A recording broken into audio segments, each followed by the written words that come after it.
The absolute value of a number is its distance from 0 on the number line. This is denoted using two vertically upright bars.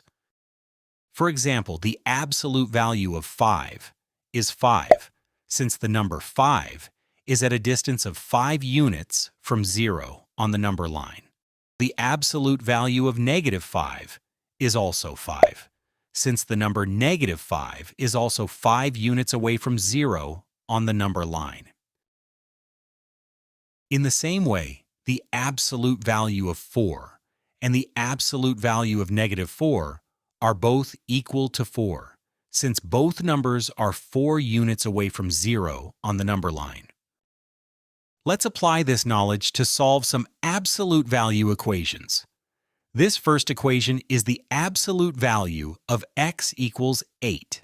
One approach is to ask which numbers are at a distance of 8 units from 0 on the number line. That's 8 and -8. So our solution is x, can either be 8 or -8. Another approach is to square both sides of the equation. Square x, we get x squared, and square the 8, we get 64. Now if x squared equals 64, x can either be 8 or -8. We can use the same two methods to solve the second equation. In the first approach, we ask which numbers are 9 units away from 0 on the number line. That's 9 and -9. This means that the expression inside the bars must have a value equal to either 9 or -9. Let's solve both equations separately. For the first equation, we can add 5 to both sides to get 2x equals 14. Divide both sides by 2 to get x equals 7. For the other equation, we add 5 to both sides to get 2x equals -4. Divide both sides by 2 to get x equals -2. So our two solutions are x equals 7 and x equals -2.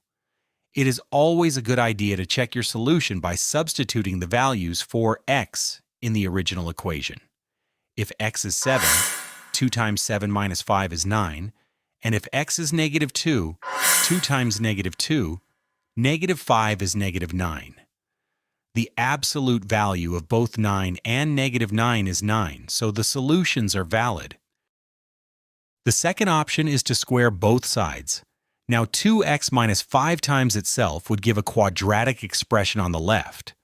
On the right, 9 squared is 81. To solve the quadratic, we can group all the terms on the left, then use the quadratic formula or the factoring method to solve and get the same two solutions. That's x equals 7 or x equals -2. In the third problem, we have the absolute value of an expression equal to the absolute value of another expression. Now recall that the absolute value of any positive number, like for, let's say, 5, is equal to the absolute value of 5. Also, the absolute value of 5 is the same as the absolute value of -5. This means that the values between the bars can both be positive, or one positive while the other is negative, since the absolute value will be the same. It's the same for the expressions in this problem. We can set both expressions equal to each other, and we can set one expression equal to the negative of the other expression, just like with 5 and -5. In case 1, we group the x terms on the left and group the constants on the right to get x equals 10. In case 2, we expand the brackets on the right to get -2x minus 9. Then group the terms in x on the left and group the constants on the right to get 5x equals -8. Divide both sides by 5 to get x equals -1.6. Don't forget to check both solutions in the original equation. The other method of solving the same equation would be to square both sides. So on the left, we get 3x minus 1 times itself, and 2x plus 9 times itself on the right. Next, you would expand the brackets, then group like terms, and solve the resulting quadratic to get the same two solutions, x equals 10 and x equals negative 1.6. To solve the fourth problem, we can use the rule that the absolute value of a over b is equal to the absolute value of a over the absolute value of b. This means we can separate the absolute value of the numerator 5x plus 2 from the absolute value of the denominator x plus 1. We need to get rid of the fraction, so we multiply both sides by the denominator.